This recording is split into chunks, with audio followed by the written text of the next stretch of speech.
Yo, what is going on, everyone? My name is Nick, or The Notorious Fantasy, and in today's video, we're going to be going in depth into my week number 13 waiver wire pickups. But before we could get into things, I would like to ask that if you guys are new to the channel and you do end up enjoying today's video, that you please make sure to hit that subscribe button down below. And while you're down there, whether you are new to the channel or not, please make sure that you leave a like on today's video. It would help me out a ton. If you want to follow me on Twitter, cool graphics going to fly onto the screen right now. Please do so at NotoriousFNTS. If you have any questions about week number 13, ask down below in the comments section. We'll be talking about our sponsor of today's video, BetMGM, a little bit later. So without further ado, let's get into my top waiver wire ads for week number 13 of the 2022 fantasy football season. We begin with the running back waiver wire ads of the week, headlined by Zonovan Knight, running back of the New York Jumbo Jets, going up against the Minnesota Vikings in Minnesota this week, currently owned in 1% of leagues on Yahoo Fantasy. So if you play on NFL, CBS, ESPN, any of those other fantasy football platforms, then the ownership percentage is going to be slightly different, though I will note in some cases, depending on the website you play on, there might be a drastic difference in ownership percentage. Week 12 versus the Chicago Bears, Zonovan Knight had quite the game, finishing the week as the RB22 in half PPR, though it is important to note that Monday Night Football has not happened yet, so if Jonathan Taylor and Najee Harris have a pretty decent game, Zonovan Knight will probably end up being the running back 24, but still, pretty solid showing. 14 rushes for 69 yards. Very nice. I like. 3 receptions on 3 targets for 34 yards and a fumble. The snap counts at the running back position for the Jets went as follows last week. Zonovan Knight, 48%. Michael Carter, 30%. And Ty Johnson, 24%. Carter's availability for this week's game of week number 13 is very much up in the air. And James Robinson is an even bigger unknown. Now, this video is being recorded on Monday, again, prior to Monday Night Football. So if you're watching this on Tuesday night and we have a good idea that, hey, Michael Carter's going to play or James Robinson's going to be good to go, then maybe you don't want to necessarily spend a bunch of fab on Zonovan Knight. I wouldn't advocate for you to spend a bunch of fab on him anyways. The running backs to add this week are not very good at all, but we still have to talk about them. So I also do, though it is important to note, that I also think that Zonovan Knight might just be the guy next week because the team wants to run with the hot hand, and Zonovan Knight is the hot hand right now. Next up, we move to my number 2 running back ad, and that is Gus Bus Edwards, running back of the Baltimore Ravens, going up against the Denver Broncos at home in Baltimore, 56% owned on Yahoo. Week 12 at the Jacksonville Jaguars, running back 28 on the week, 16 rushes for 52 yards, and a touchdown, 1 target in that game as well. Now, the Baltimore Ravens backfield is one of the most confusing backfields, the hardest backfield to decipher in all of the National Football League, because we know deep down that while quote-unquote Gus Edwards is the guy last week, he looks clearly like the guy over Kenyon Drake, that we know that this team could just out of nowhere use a shit ton of Kenyon Drake next week. Lamar Jackson could run in 2 touchdowns, and Gus Edwards would be left shit out of luck. Now, obviously, Gus Edwards is still a guy that should be owned on your team, right? Because if bad shit happens, your team goes down a running back, you need a guy to fill in, then there's a lot worse options than Gus Edwards. But ultimately, because of the situation he is in, he is very hard to decipher what you want to do with him game in and game out. At number 3, we have Kyren Williams of the LA Rams going up against the Seattle Seahawks at home in LA, currently owned in 36% of leagues. Week 12 at the Kansas City Chiefs, running back 34, 11 carries for 35 yards, 3 receptions on 3 targets for 25 yards, and he outsnapped Cam Akers 38-16. We just saw the Seattle Seahawks get an absolute train ran on them by Josh Jacobs. Josh Jacobs slung his cock directly into the asshole of the Seahawks defense. That was one of the most dominant running back games I have ever seen. It was crazy. Now, is Kyren Williams as good as Josh Jacobs? Fuck no, baby. But could the Rams look to exploit that Seattle Seahawks run defense? Maybe. And without Cooper Kupp, without Allen Robinson, without Matthew Stafford. They're going to try to establish the run, and I think Kyren Williams might be a very, very sneaky, solid running back play going forward. Again, I'm not saying he's a must-start running back, but he definitely should be rostered. At number 4, we have Samaje Perine. Now, my personal belief is that Joe Mixon is going to play. If Joe Mixon, for some reason, doesn't end up playing, then Samaje Perine would be the number 1 running back waiver wire ad, and the number 1 waiver wire ad as a whole. This week, going up against the Kansas City Chiefs at home in Cincinnati, currently owned in 65% of leagues. Week 12 at the Tennessee Titans, we saw him finish as the RB number 9, 14 carries for 58 yards and a tug, 4 receptions on 7 targets. Back-to-back solid games out of Mr. Perine, and Joe Mixon is still in the concussion protocol as of today, Monday. Now, the week is relatively long. Still a lot of days for Mixon to be activated. So again, I'm not telling you if you have Joe Mixon that he's definitely sitting this week. That is a crazy fucking thing to say. Mixon could easily play this week. But if you are someone who has Mixon and you didn't pick up Samaje Perine, please pick him up. And even if you don't have Mixon, and for some reason he's available in your league, which makes no sense. I don't know how the fuck Perine's only owned in 65% of leagues. It should be closer to 90 plus. Make sure you pick him up.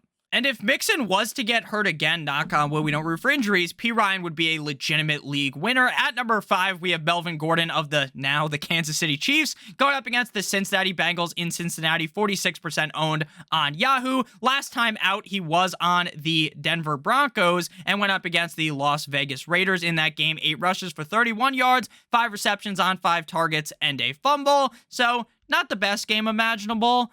And the Chiefs' backfield is pretty crowded. Pacheco, McKenzie, now Gordon. Basically, Melvin Gordon is a shot in the dark. A deep shot from 3, not even from 3, from fucking full court. And you're actually at like the Y, so there's like 2 courts, and you're standing at the second court, shooting into the first court all the way at the end. So basically, an impossible shot. But ultimately, we know that Andy Reid likes to cycle these running backs in and out, and maybe, just maybe, Melvin Gordon has just enough pizzazz to become the guy. Now we move to the wide receiver position, beginning with Treylon Burks of the Atlanta Titans, going up against the Philadelphia Eagles in Philadelphia this week, 51% owned on Yahoo. Week 12 versus the Cincinnati Bengals, wide receiver 15.5 PPR, 4 receptions on 6 targets for 70 yards, and he picked up Derrick Henry's fumble and scored. Now, I know there's going to be people that are like, Nick, just because Derrick Henry fumbled and Burks picked it up, that shouldn't really count. Like that means Burks just got lucky. Well, I'm not here to fucking apologize. If you had Treylon Burks, you're not like, oh, let me give back those 6 points. No, you're happily getting those 6 points, and getting lucky once is okay.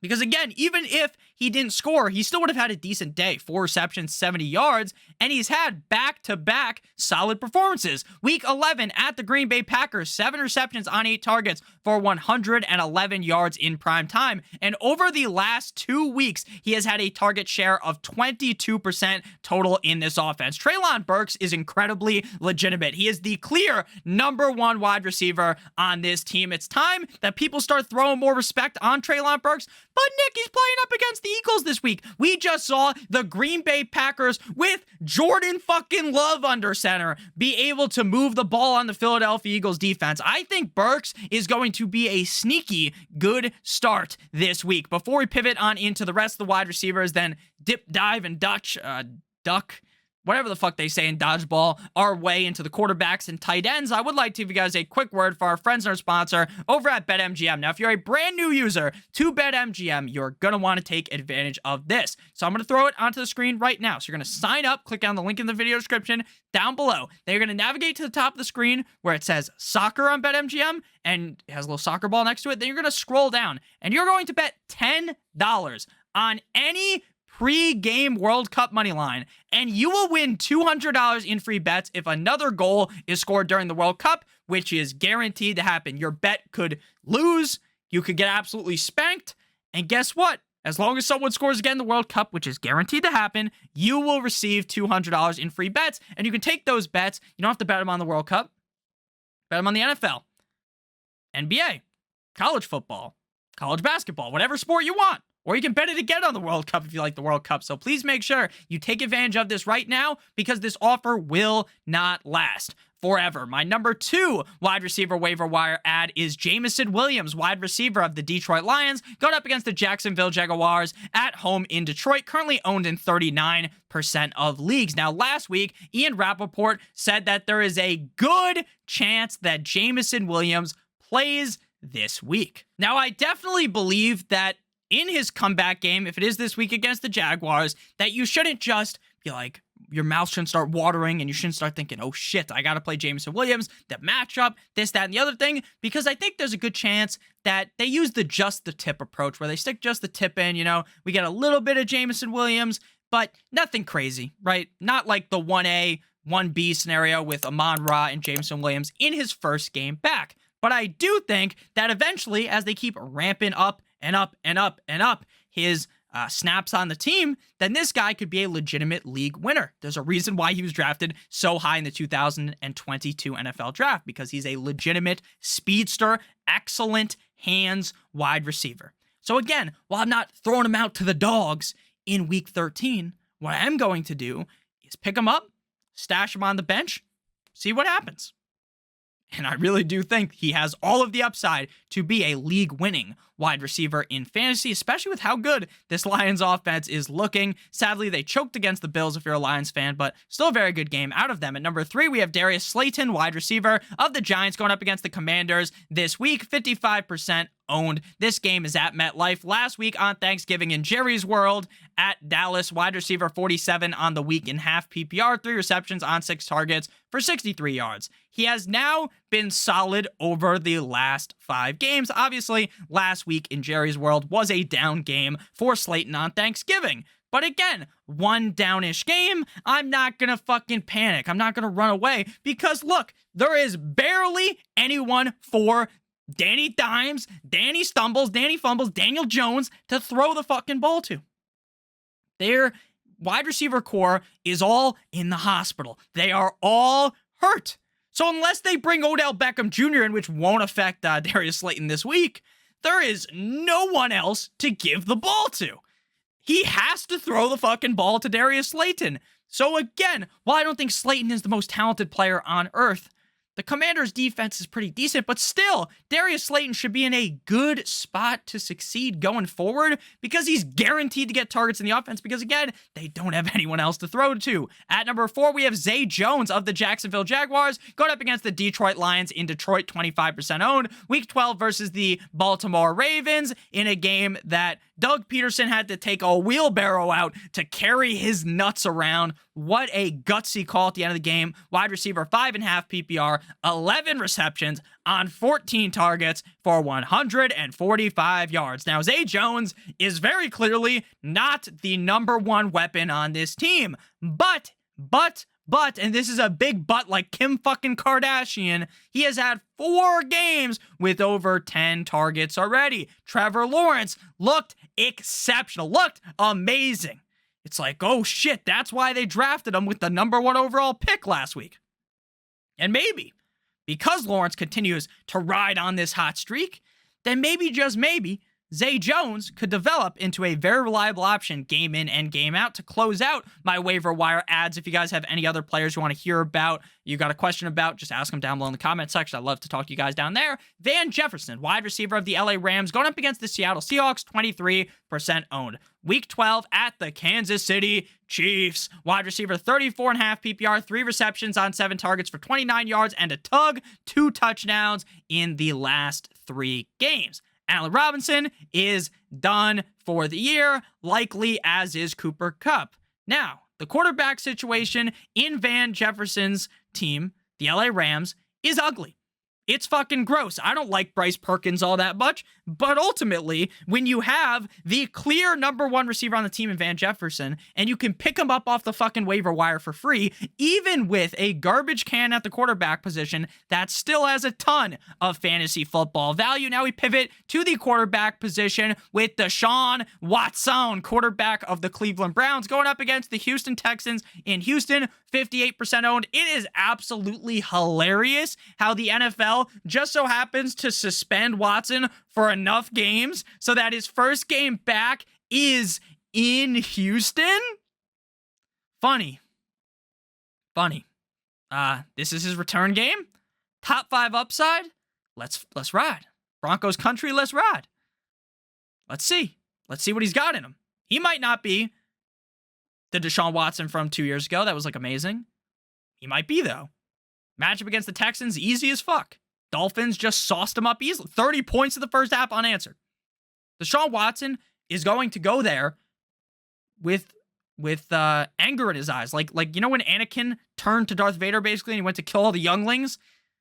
That's metaphorically what Deshaun Watson's looking to do to the Houston Texans. So, should be fun. Should be a fun game to watch. At number 2, we have my guy, Magic Mike White, quarterback of the New York Jumbo Jets at the Minnesota Vikings, 4% owned on Yahoo. Deshaun Watson, 58% owned. Quarterback number 6 last week up against the Bears for Magic Mike White, 22 completions on 28 attempts for 315 yards and not 1, not 2, 3 touchdowns, 3 tugs, 3 rushes for 2 yards.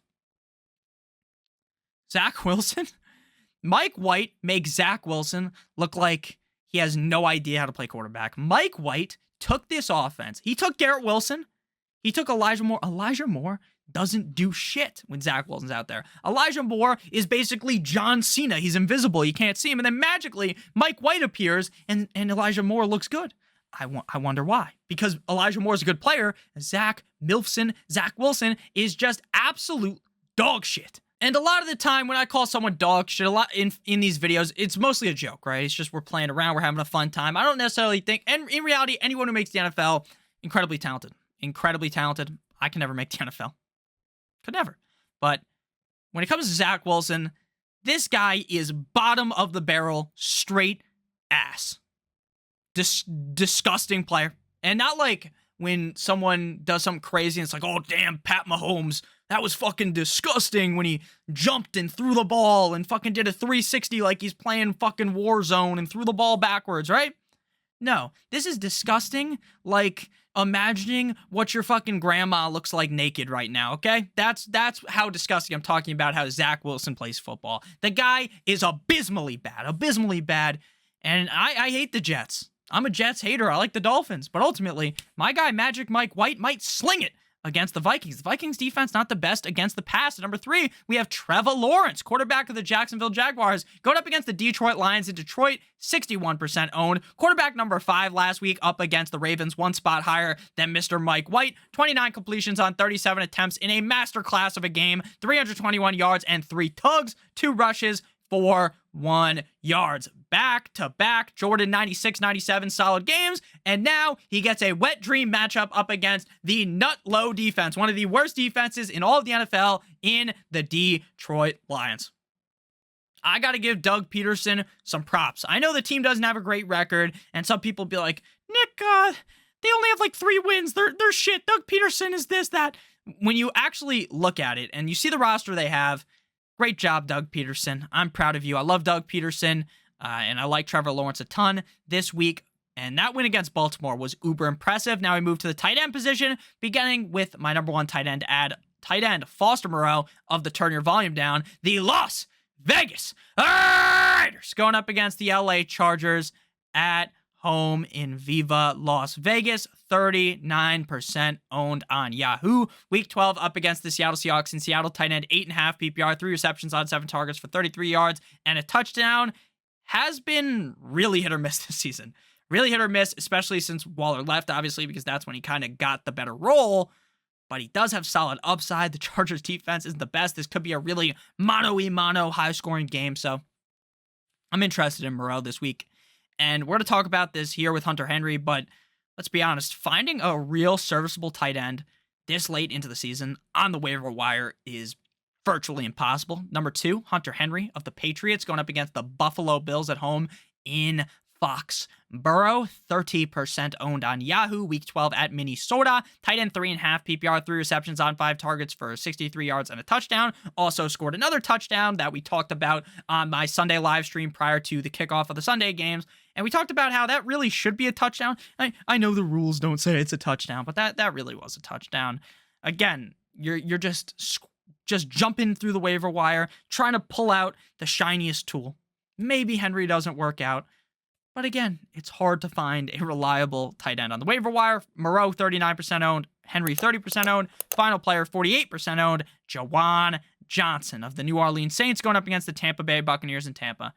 I know, Juwan Johnson fucked you directly in the ass without using any lube last week. Week 12 against 49ers in San Francisco. Tight end 52, which is dead last. 0 receptions on 2 targets for 0 points. Prior to that, he was on a 3-game streak of a touchdown and 10 plus half PPR points. So I'm not saying that this is the best matchup on earth, but let's be honest, like, that was a really bad game out of Saints. Like, I don't think we see that again this week up against the Bucs. Thank you guys all so much for watching. If you did end up enjoying, make sure you hit that subscribe button down below, as well as hitting that like button. It would help me out a ton. If you want to follow me on Twitter, please do so at NotoriousFNTSY. Our sponsor of today's video, again, BetMGM. Make sure you check them out. Link in the video description. I love all you guys so much. Hope you all have a great guys' day. And as always, good boy.